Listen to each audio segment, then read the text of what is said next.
বাংলাদেশ জামায়াত ইসলামী রামগঞ্জ উপজেলা শাখার আজকের এই বিশাল কর্মী সম্মেলনে উপস্থিত সম্মানিত কেন্দ্রীয় এবং জেলা নেতৃবৃন্দ, উপস্থিত রামগঞ্জের প্রত্যন্ত অঞ্চল থেকে আগত এদেশের 18 কোটি জনতার হৃদয় স্পন্দন, দক্ষিণ পূর্ব এশিয়ার বৃহত্তম ইসলামী সংগঠন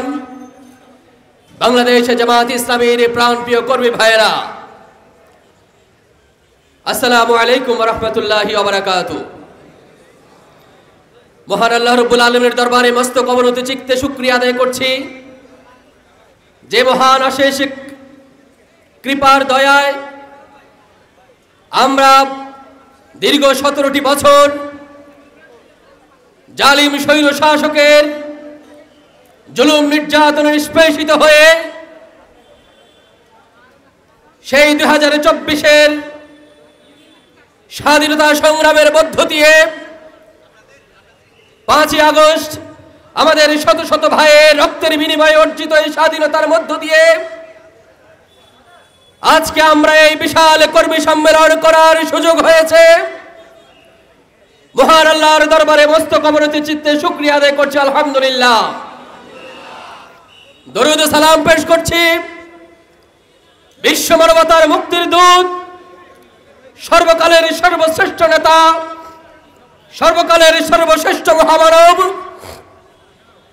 যার আনিত আদর্শকে বাস্তবায়নের জন্য মূলত আল্লাহ রাব্বুল আলামিন এই পৃথিবীতে আমাদেরকে আশরাফুল মাখলুকাত করে পাঠিয়েছেন। সেই মহান নেতা, একমাত্র নেতা, আল্লাহ মনোনীত একমাত্র জীবন ব্যবস্থা রাসূল করিম সাল্লাল্লাহু আলাইহি সাল্লামের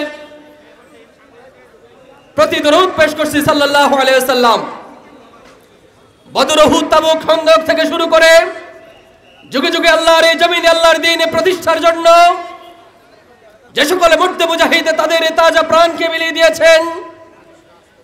বিশেষ করে বাংলার এই সুবজ ভূখণ্ড আল্লাহর দ্বীন প্রতিষ্ঠার জন্য বাংলাদেশ জামায়াত ইসলামী সাবেক আমিরে জামাত শহীদ অধ্যাপক গোলাম আজম, শহীদ মাওলানা মতিউর রহমান নিজামী, শহীদ আলী হাসান মোহাম্মদ মুজাহিদ, শহীদ মীর কাশেম আলী, শহীদ আব্দুল কাদের মোল্লা সহ শহীদ আল্লামা দেলোয়ার হোসেন সাইদি সহ বাংলাদেশ জামায়াত ইসলামী এবং ইসলামী ছাত্র শিবিরের হাজার হাজার ভাইয়ের রক্তের বিনিময়ে এই বাংলার জমিন আজকে দ্বীনের জন্য, ইসলামের জন্য উর্বর হয়েছে। যাদের রক্তের বিনিময়ে আজকের এই উর্বর ঘাসের উপর বসে আমরা ইসলামী জামায়াত ইসলামের এই কর্মী সম্মেলন করছি, সেই সমস্ত শহীদ ভাইদের জান্নাতের সর্বোচ্চ মর্যাদা কামনা করছি, আল্লাহুম্মা আমিন।